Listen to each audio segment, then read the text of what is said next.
Hello दोस्तों, आर्यमगढ़ classes में आपका स्वागत है। आज हम पढ़ाने वाले हैं आपको बाल विकास की अवस्थाएं एवं शारीरिक विकास के बारे में। मैंने पिछले वीडियोस में बाल विकास के अर्थ, आवश्यकता तथा क्षेत्र के बारे में बता दिया है। चलिए हम बाल विकास की अवस्थाएं एवं शारीरिक विकास के बारे में पढ़ते हैं। डॉक्टर अर्नेस्ट जॉन्स के अनुसार बाल विकास की 4 अवस्थाएं होती हैं। पहली शैशवा अवस्था, जो कि जन्म से 5 या 6 वर्ष, इसको आप 0 to 5 ईयर भी कह सकते हैं। बात करते हैं बाल्य अवस्था की, तो ये 6 से 12 वर्ष तक की अवस्था होती है। तीसरी किशोरा अवस्था, किशोरा अवस्था 12 से 18 वर्ष। प्रौढ़ा अवस्था 18 वर्ष के बाद की अवस्था। लेकिन शिक्षा की दृष्टि से देखें तो केवल 3 अवस्थाओं को ही विशेष महत्व दिया जाता है। तो चलिए हम इन तीनों अवस्थाओं के बारे में एक एक करके डिस्कस करते हैं। बात करते हैं शैशवा अवस्था की। शैशवा अवस्था बालक की प्रथम अवस्था होती है। यह जन्म से लेकर 6 वर्ष तक या आप जन्म से 5 वर्ष तक कह सकते हैं। शिशु को अंग्रेजी में इन्फेंसी कहते हैं। यह लैटिन भाषा के इन्फेरी शब्द से मिलकर बना है, जिसका शाब्दिक अर्थ होता है बोलने में अयोग्य। यहाँ पे इन्फेंसी चीज़ इसलिए शामिल की गई क्योंकि जब बच्चा 0 से 5 वर्ष के बीच में होता है तो वो उसके शब्द जो है स्पष्ट नहीं होते। पहले तो वो 0 से 1 वर्ष के बीच में बोल ही नहीं पाता, यानी कि अब फिर आगे भी जब बोलता है तो वो उसके चीज़ें स्पष्ट नहीं होती हैं। तो इसलिए हम इसको क्या कहते हैं, बोलने में अयोग्य की अवस्था भी कहते हैं। ये आपके क्वेश्चन भी आ सकता है कि बोलने में अयोग्य कौन सी अवस्था में होता है, तो आपका आंसर होगा शैशवा अवस्था। कुछ यहाँ पे पॉइंट्स हैं नोट्स करने वाले। आपको बालक को जो कुछ भी सिखाया जाता है, यानी कि शैशवा अवस्था में बालक को जो कुछ भी सिखाया जाए उसका असर तत्काल प्रभाव से पड़ता है। यानी कि मनोविश्लेषणवादियों ने भी विशेष व्यवस्था, यानी कि यहाँ पे व्यवस्था नहीं अवस्था हो जाएगी, ठीक है, विशेष अवस्था पर ध्यान दिया है, यानी कि इस शैशवावस्था पर विशेष ध्यान दिया है। बात करते हैं मनोविश्लेषणवादियों द्वारा कुछ महत्वपूर्ण कथन हैं, उनको हम डिस्कस कर लेते हैं। जैसे कि न्यूमैन के अनुसार ये बालक के शैशवा अवस्था की इन्होंने परिभाषाएं दी हैं, इसको हम पढ़ते हैं। 5 वर्ष तक की अवस्था शरीर और मस्तिष्क के लिए बड़ी ग्रहणशील होती है। यानी कि जब ऐसा इनका मानना है कि जब बच्चा 5 वर्ष 0 से 5 वर्ष तक की अवस्था को वो चीज़ों को ज़्यादा ग्रहण करता है। बात करते हैं क्रो एंड क्रो के अनुसार, इन्होंने क्या दिया कि 20वीं शताब्दी को बालक की शताब्दी माना जाता है। फ्रायड के अनुसार मनुष्य को जो कुछ भी बनना होता है वह प्रारंभ के 4-5 वर्षों में बन जाता है। यानी कि बच्चा 4 से 5 वर्ष के बीच में वह उसको आगे क्या बनना है क्या नहीं बनना है, वह उसका जो मूल्यांकन वो 4-5 वर्षों में हो जाता है। ये कथन किसका है, फ्रायड का है। हम बात करते हैं एडलर के अनुसार। एडलर ने शैशवा अवस्था द्वारा जीवन का पूरा क्रम निश्चित हो जाता है।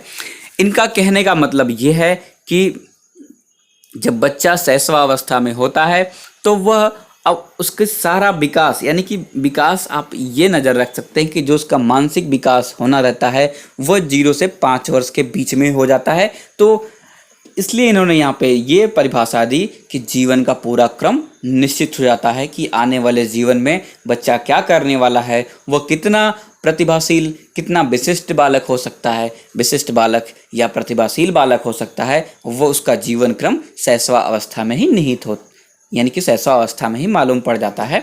और एज कब से दी है, ठीक है, एज तो फ्रायड ने दी थी, लेकिन जीवन बस इन्होंने बता दिया कि शैशवा अवस्था का पूरा क्रम निश्चित हो जाता है। बात करते हैं गुड एनफ के अनुसार, व्यक्ति का जितना भी मानसिक विकास होता है उसका आधा 3 वर्ष की आयु में हो जाता है। यानी कि बच्चा 3 वर्ष की आयु में ही उसका आधा दिमाग विकसित हो जाता है। कहने का मतलब ये है, यानी कि जैसे मान लिया ये बच्चे का ब्रेन है, ठीक है, ये बच्चा रहा, और बच्चे का आधा दिमाग यानी कि आधा विकास वह 3 वर्ष में होता है, और आधा आधा उसके जीवन का विकास आगे के वर्षों में होता है। ये किसकी परिभाषा थी? गुड एनफ के अनुसार थी।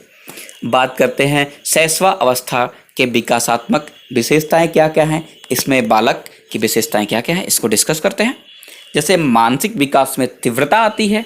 अभी सारे मनोविश्लेषणवादियों ने यही चीज़ें बताई कि मानसिक विकास बच्चा जो कुछ भी बनना होता है वह शैशवावस्था में बन जाता है, उसका क्रम निश्चित हो जाता है। वह 0 से 5 वर्ष की अवस्था बड़ी ग्रहणशील होती है। तो यहाँ पे कंक्लूजन निकल के आया, जो सार निकल के आया वो मानसिक विकास में तीव्रता होती है।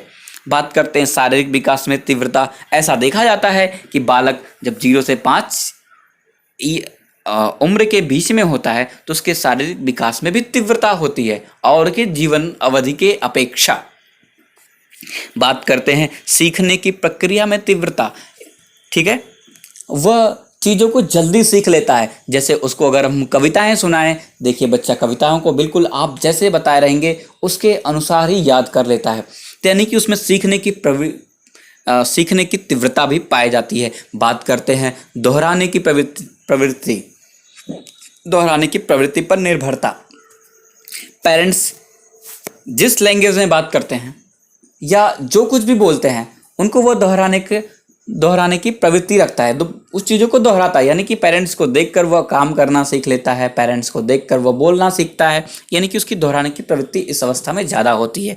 बात करते हैं जिज्ञासा प्रवृत्ति, वह चीज़ों को जानने लगता है, अपने पेरेंट्स से पूछता है।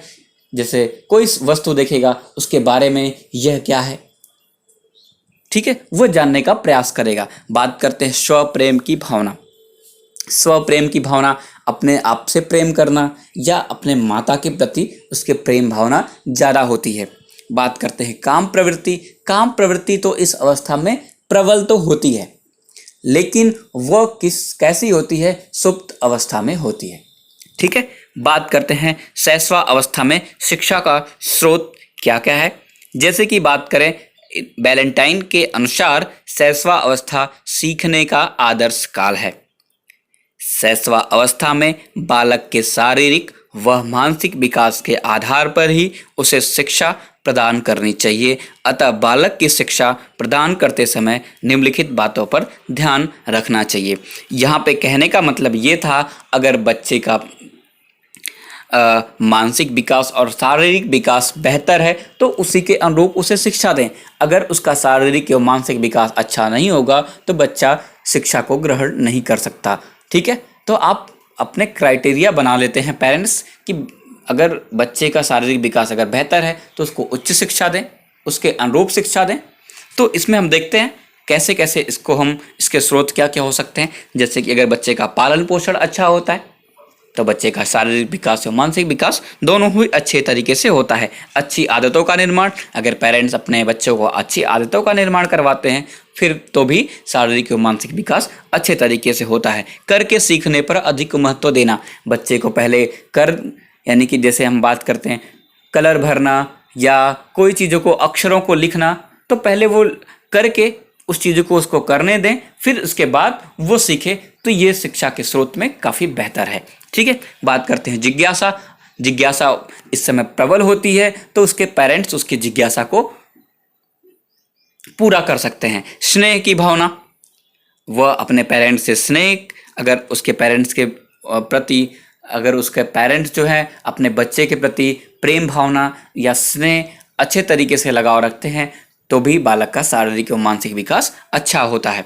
यहाँ पे गुण, उसके गुणों पर ध्यान दें, बच्चे की कौन सी हैबिट्स हैं, ठीक है। व्यवहार, बच्चे का व्यवहार जो कि अपने पेरेंट्स के व्यवहार से ही सीखता है, तो इस पे काफ़ी ध्यान देना चाहिए, ठीक है। तो ये थे शिक्षा के स्रोत। अब बात करते हैं, ठीक है दोस्तों, अगली वीडियो में मैं बाल्यावस्था के बारे में डिस्कस करूंगा। अगर ये मेरी वीडियो आपको अच्छी लगती है तो आप लाइक, कमेंट और सब्सक्राइब जरूर करिएगा।